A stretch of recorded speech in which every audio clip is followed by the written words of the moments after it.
Hello, everybody. Welcome back to our series on Hegel's lectures on the philosophy of world history.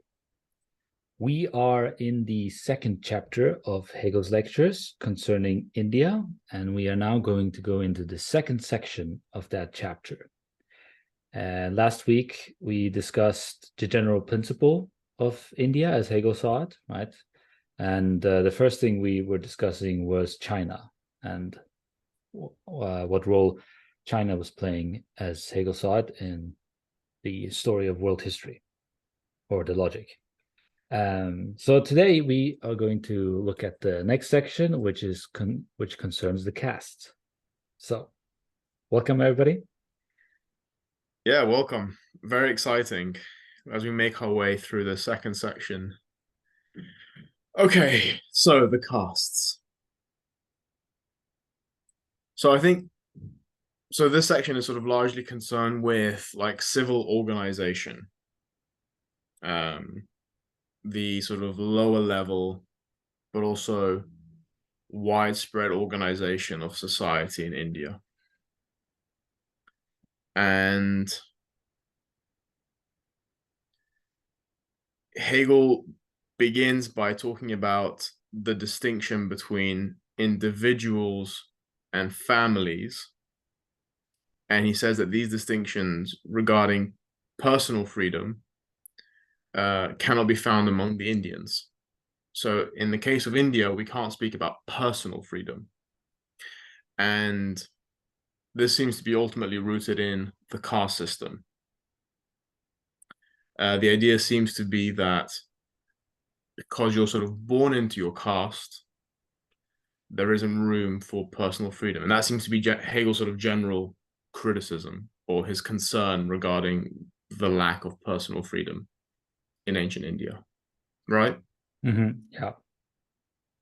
Which is surprising, given that last time we discussed how the whole big thing about India and its foray into world history is that it's kind of the principle of subjectivity, right, to the extreme, and yet that doesn't yield any kind of so-called subjective freedom or personal freedom here. Yeah, so Hegel writes, we see no inner subjective freedom of individuals for their own sake, no conscience. So how do we square these 2 points that seem to be contradictory? On the one hand, Hegel tells us in the introduction that it is the realm of subjectivity, and on the other hand, he tells us that we don't see any inner subjective freedom of individuals for their own sake. Yeah, it's almost like it's a form of Stoicism, if you recall from the phenomenology, where the slave or the servant is free, but only in thought, but not in actions. So everybody gets to participate in the common mythos or the story or the culture, and have can sort of get to think about it and imagine what that means, but they don't have any control over their actions. However, I think I will disagree with myself, because I think there is a higher amount of control at work here in this society than what we've seen previously with regards to China. And what is that? I think um,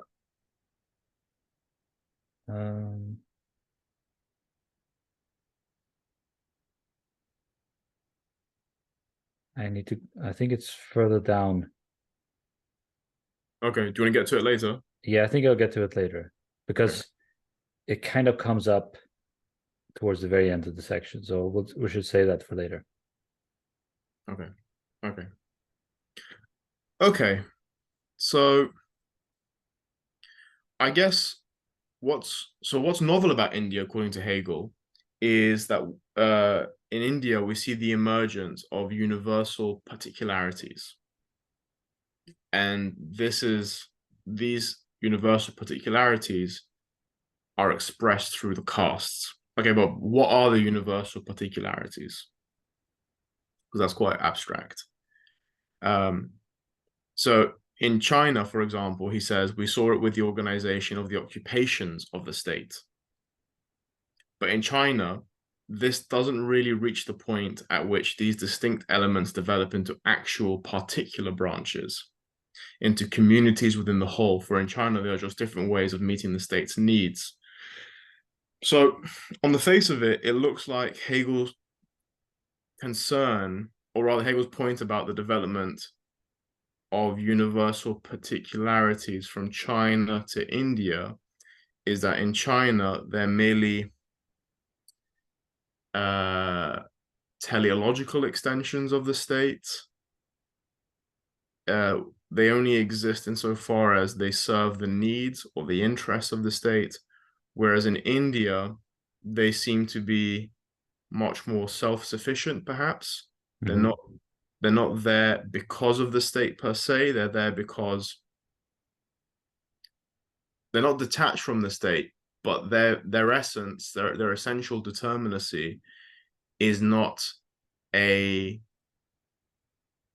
as to fulfill a need of the state. They seem to be almost self-sufficient in that sense. Yes, and this comes out illustrated very well in how I think when Hegel talks about military duty, because of the various stations and the castes, people are not, or like don't allow themselves to do any work that's beneath their caste, so that you need another person, another guy to do that work. And so, a general ends up having 50 different servants because they cannot sort of jump around to do different kinds of work. They all need to have their own specific kinds of work that's appropriate to their caste. Yeah, that's a really good illustration of it. Yeah, as if they were properly there to serve the needs of the state, they would sort of be much more, I guess, efficient, right? But because they're actually much more bound to the fundamental determinacy of their respective castes, yeah, the efficiency of the state might be sort of set to one side in the service of fulfilling the determination of the caste. Yeah. So you can have like soldiers who are of a caste might not want to do digging because that kind of work is beneath them. But then, soldiers often have to do that kind of work. And so what happens? You need to bring in other people. And so you just get this huge inefficiency thing going on. But that seems to be, this seems to reflect that, the state is subservient to the culture. Or that you have a division of society and state, that the society stands above the state. Yeah, I don't know if subservient would be the right word, but there definitely isn't that sort of interdependency that we saw in China.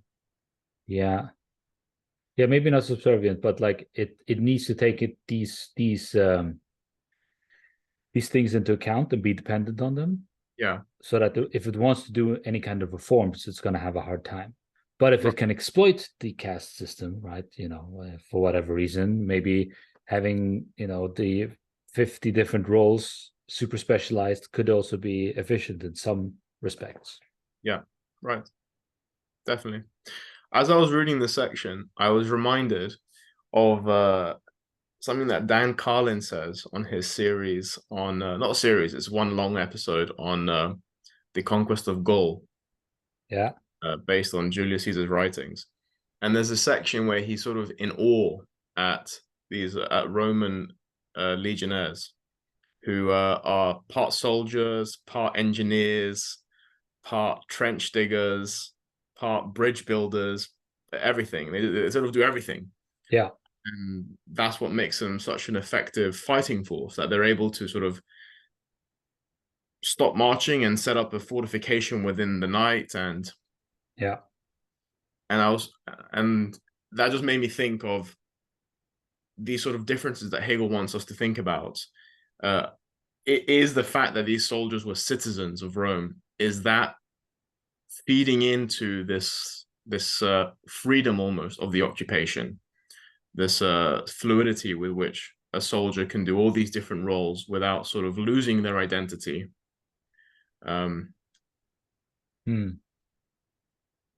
I realize it's a slight overreach, but It I is a thought bit of an overreach. it was an interesting comparative point with regard to sort of the military and the state. Yeah.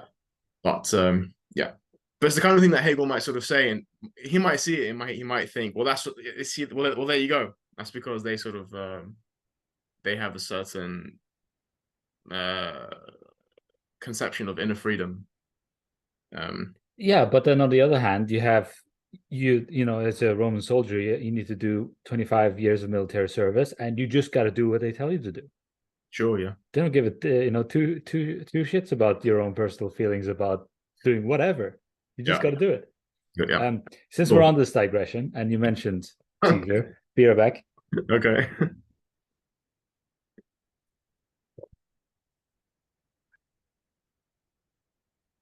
There we go. You see that? Yeah, I see that. Glorious. Yes.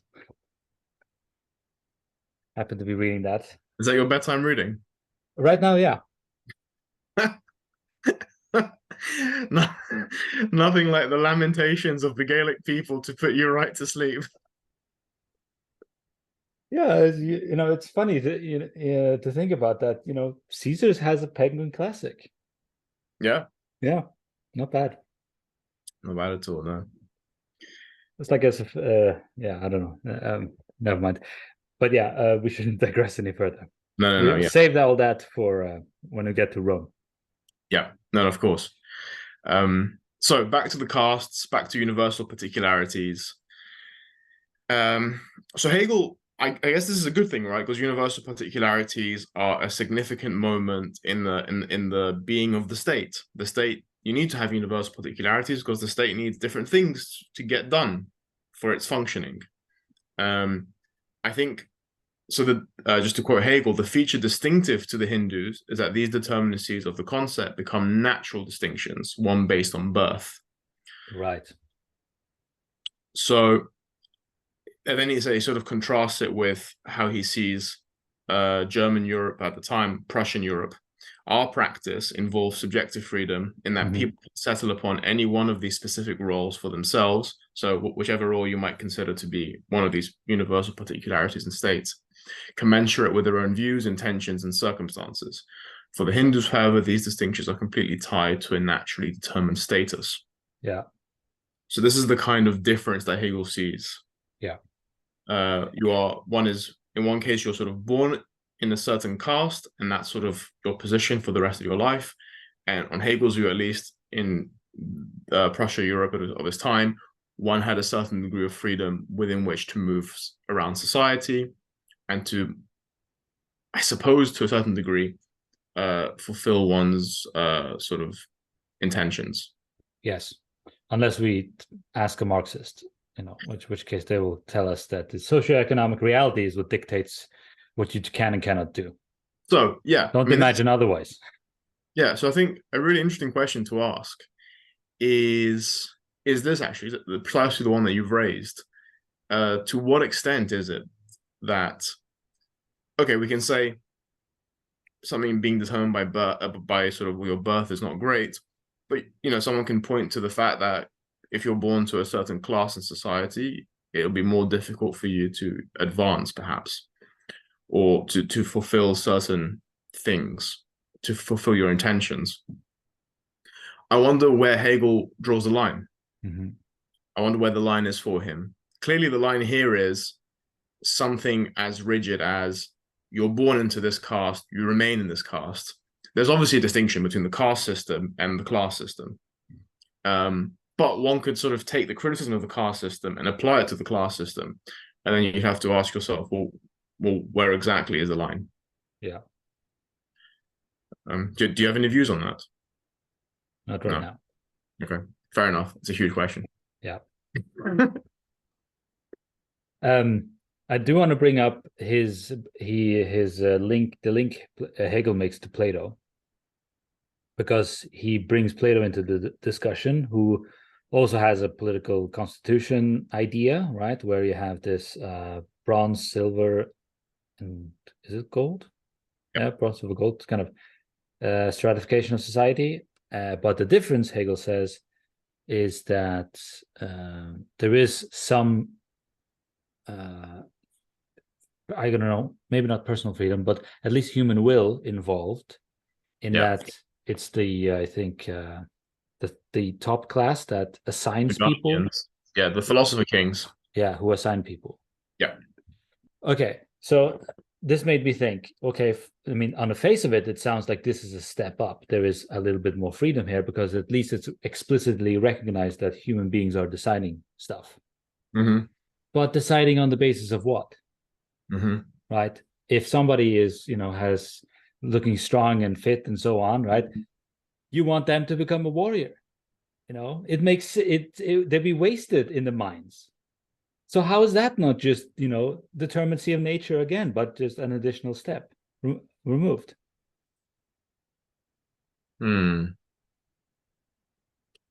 So Plato might introduce, I guess, Would a psychological sort of attitudes make a difference? If Plato was like, well, here is someone who has a sort of a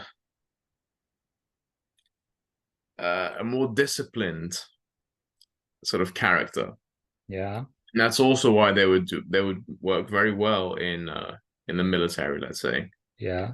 Or here's someone that has a very contemplative character, or sort of an aptitude for mathematics. They should be a philosopher king. Would that make a difference? But aren't those aptitudes also just coming from nature again? Yeah. I think any kind of external determination is just going to fall back into a kind of naturalistic regime. That's right, yeah. And so maybe in one way, the Indians are a step above Plato in this regard, because they don't care about what nature actually gives them. They've just decided a priori which caste you belong to. Right? So it doesn't really matter what natural aptitudes you have. They just negate contingency altogether and bring in full-on rigid necessity. And I think that's a mark of spirit to be able to do something like that, right? Yeah, okay. I mean, don't you think it's good? Don't you think it's slightly better though if someone recognizes your aptitude and puts you in the thing that you're probably best at? No, you're yielding to nature and letting it decide. Oh, you just happen to have those traits and those abilities. Okay. Whereas the Indian caste is admirable. just going to be like, nope, we're going to negate all of contingency and just this is now decided. So there's something admirable about just accepting the fact that it's just luck. Well, it's not. It's as I'm saying, it's not just luck. I mean, it is luck in, explicitly, but I think implicitly there is just as much human will here, if not more, than the kind that Hegel is ascribing to Plato. Because it's people deciding this society in the first place, right? Yeah. Yeah. Slightly less universal though. I mean, this is just like a no, it's not. How is it less universal? It affects everybody. There is nobody that falls outside of the system. How is it not? Well, because so the caste system would be sort of a blanket explanation, whereas the sort of the individual selection of different people would sort of account for individualities.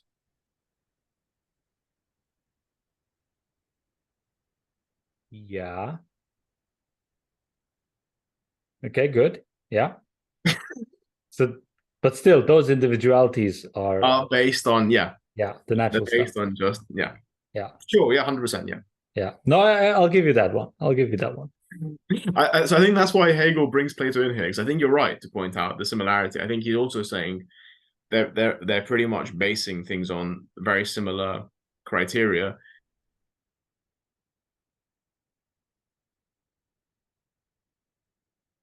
Makes it slightly better. But I like your sort of your praising of contingency. Well, I praise the negation of contingencies. Any right. spirited human being would. Indeed, yeah. But yeah, but your point is well taken. Something is lost by kind of, putting a blank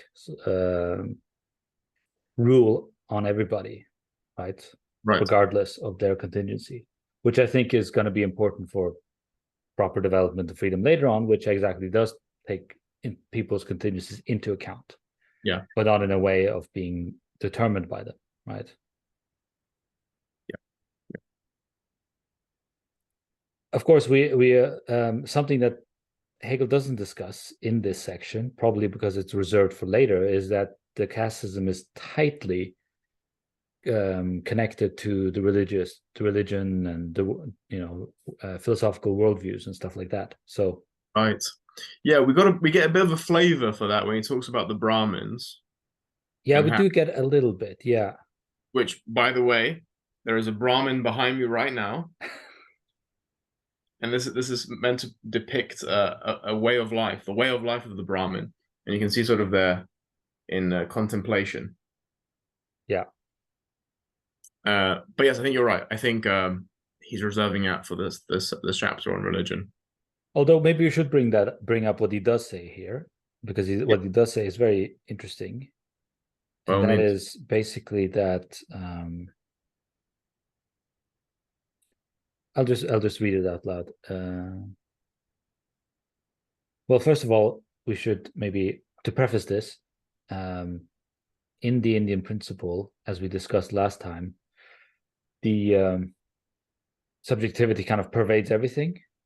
Mm-hmm. And there is a fantasy, there's superstition, there's nothing in the world that isn't infused with some kind of meaning, and that meaning is connected up with everything else in this worldview.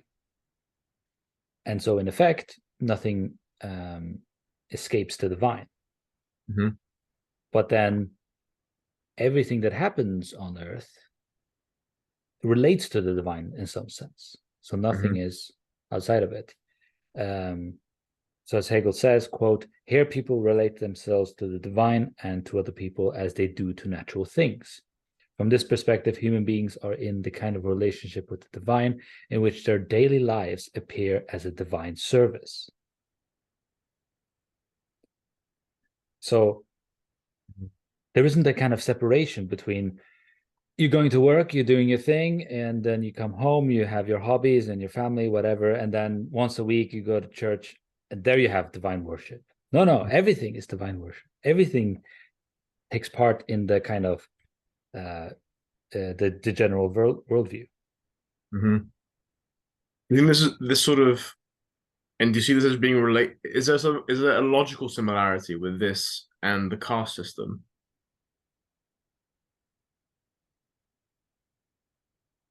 Is there something?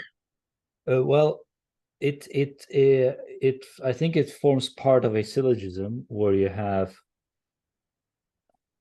I'm thinking of. You have the caste system on the one hand, you have the worldview on the other, and then you have nature. Mm-hmm. Okay, yeah.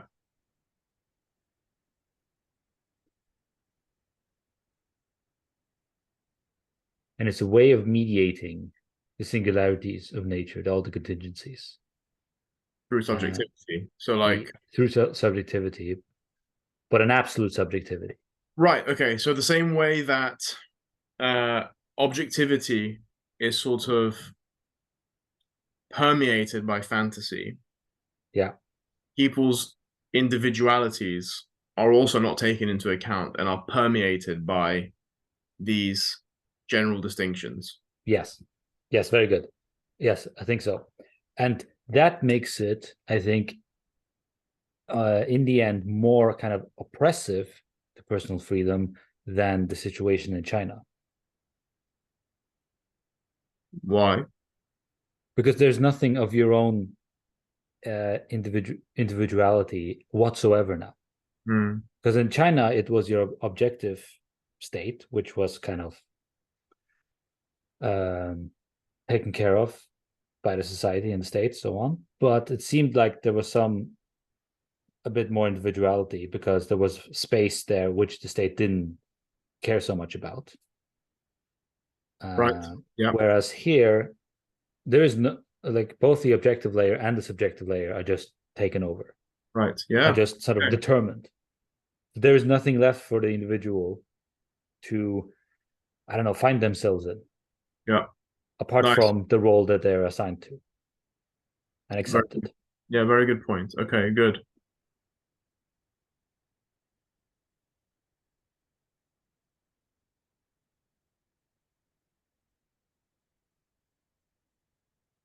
Okay, and then he sort of goes on to give the general distinction of castes, which one of the footnotes suggests might not be entirely accurate. Yeah. But I don't think we need to get into that. But generally, he sort of gives this fourfold distinction between the Brahmins, that are sort of the people that are able to read the religious texts and philosophy, the warriors, then the people who are sort of like craftsmen, and then the sort of the servants. Yes, and further down, I guess, suppose you have the untouchables. Yeah, and then the untouchables. Yeah, exactly. Yeah. And then I think there's quite a nice point that Hegel makes here, where he talks about the origin of castes.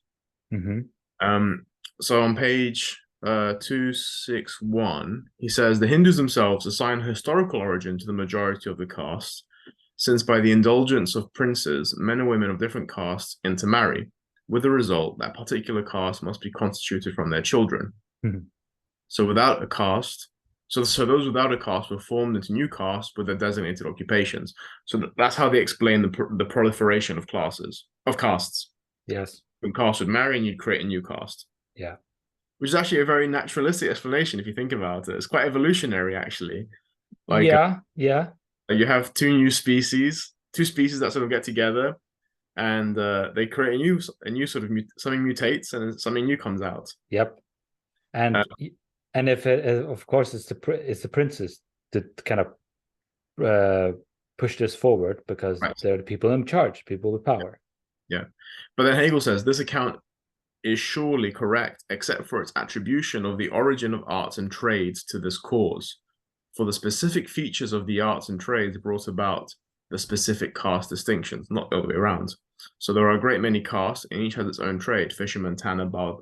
So Hegel is making sort of an interesting point where the priority is kind of like the universal particularization of the state has priority. So first, the state, that's the wrong way to put it, actually. First, I think the needs of the state have priority.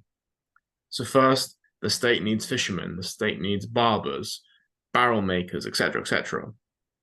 And then, once you have all these sort of universal particularities in place, which we saw in China, then you can go to this further stage where they're sort of pervaded by subjectivity, by fantasy, and you sort of plug in a new distinction, and then you get the caste distinction, which I think is an interesting comment, it's an interesting way to think about how Hegel thinks about these kinds of causal explanations.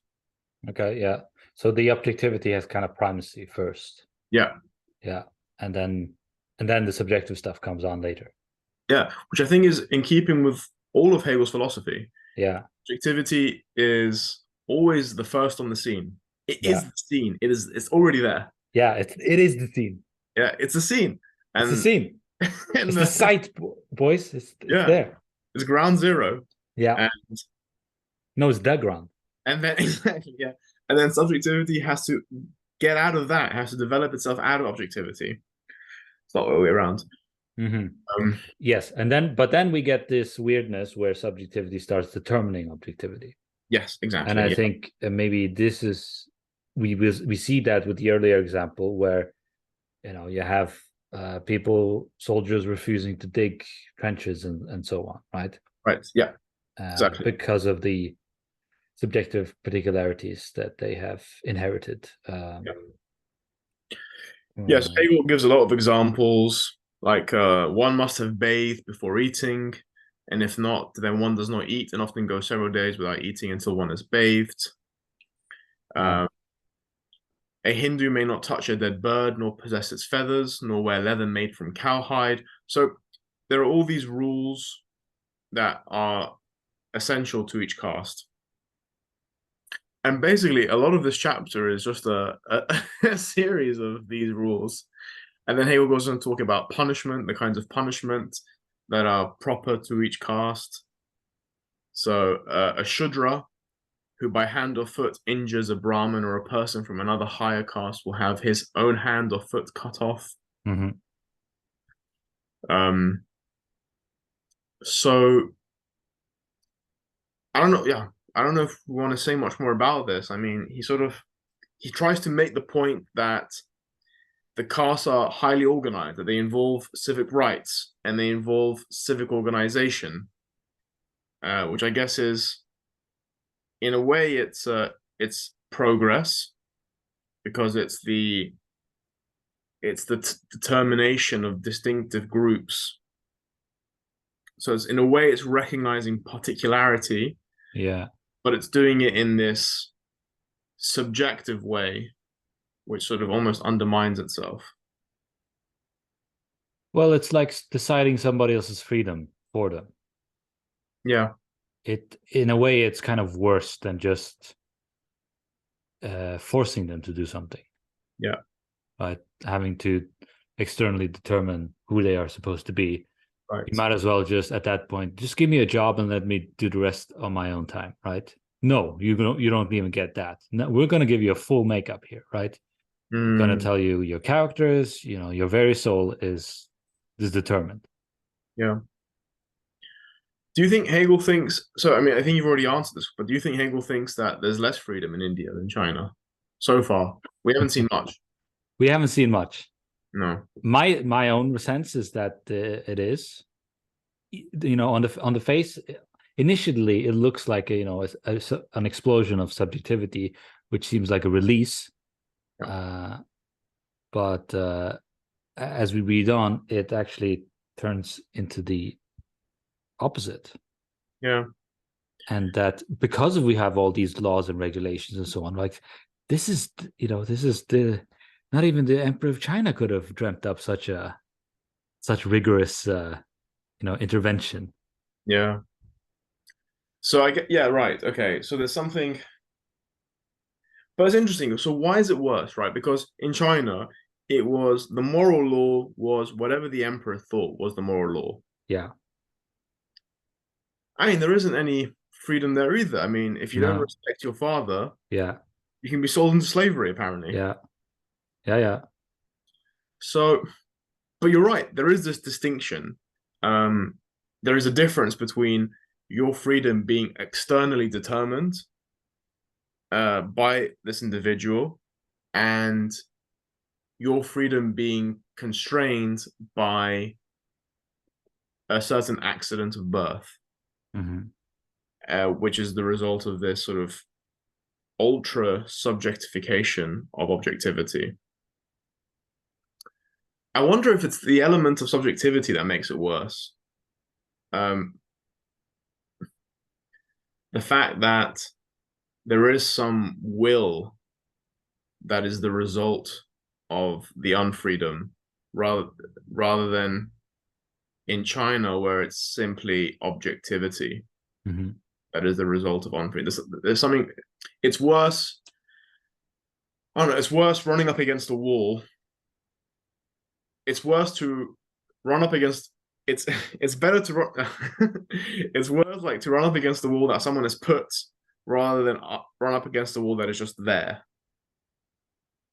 Okay. Is that sort of a helpful distinction? That the subjectivity sort of places the limitation, whereas in China the limitation is just there. Yeah. And no, maybe not. No, I think I'm getting a sense of what you mean. It's like if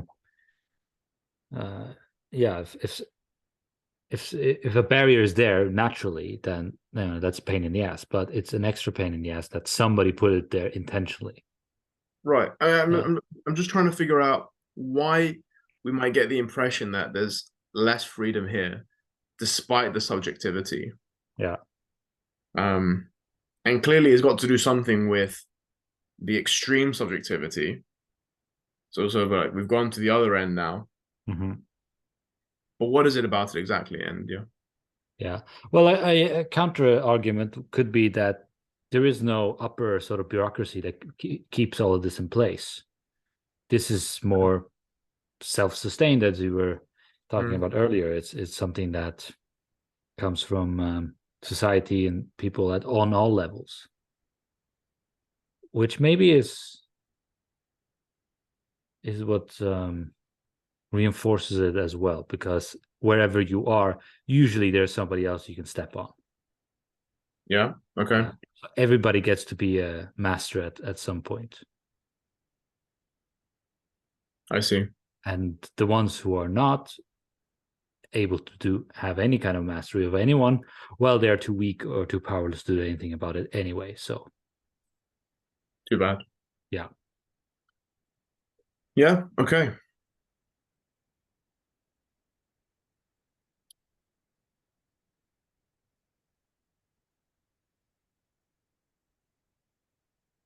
It's a very peculiar system, or like, yeah, society. Mm-hmm. But I don't have anything else to add to this so far. Do you have anything else you want to bring up? No, I think we've covered the main points. I mean, there are a lot of anecdotes in this section, Yeah. which Hegel sort of draws from his various sources. I think we've covered the main conceptual points. I think maybe just to summarize, Hegel's fundamental concern with the sort of the civic rights and the organization of civil society in ancient India is just that there's this individuals are sort of arbitrarily determined to be one thing or another, Mm-hmm. and there's no room for the expression of individual freedom. Yeah. So maybe the issue is still very much that people are determined largely externally. Yeah. Right. Yeah. Just like in ancient China, here in ancient India, but that there is a greater determining put upon people now than before. Yeah. Which can cash out in different ways, because maybe it makes you feel more at home because there's more cared for you, but there's also less opportunity for you to make stuff your own. Mm-hmm. Whereas in the Chinese ancient civilization, it was just like that would just like didn't enter into the framework to begin with, and so it had a kind of negative freedom. Yeah, that's nice. That's a nice way of distinguishing them, actually. Yeah. Between negative freedom and restricted freedom. Yeah. Should we read a comment that we got? Right. Yes. Please do. Please bring it up. So, in a comment on our episode entitled "Subjectivity Rises: India and the Fantastical" by O'Shea 1988 reads, "My interpretation of why Hegel refers to India as being both stateless when its history is taken as a whole, but having a more sophisticated government than China at certain times, is that the caste system precedes the state and is something the state doesn't have the power to change. The success of the state is dependent on how well they manage relations between castes, leading to corporatist governance, more complex, but also more unstable." Yeah. Thank you for your comment. It was really good, really interesting. Do you think, is it right that the caste system precedes the state? I don't think that's right. Wouldn't it be the other way around?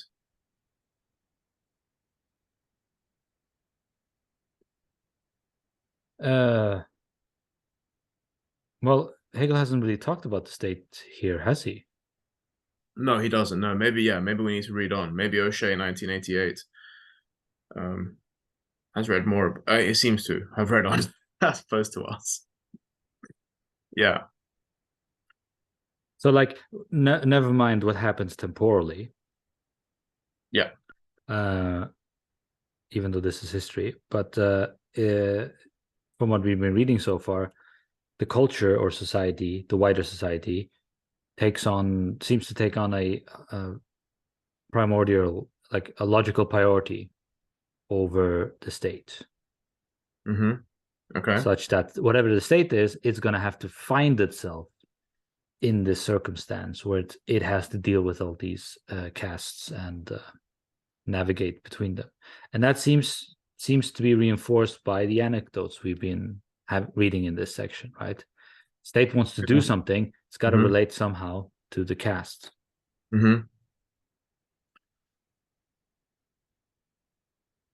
Okay, yes. Maybe if we don't think of it temporally, that's right. Because Hegel makes the point, right, that he thinks that it's first the trades that are established and then the castes. Yeah, the needs. Yeah, first the needs of the state are established and the caste.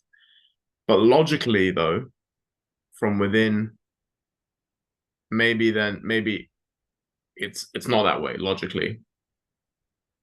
For India at least.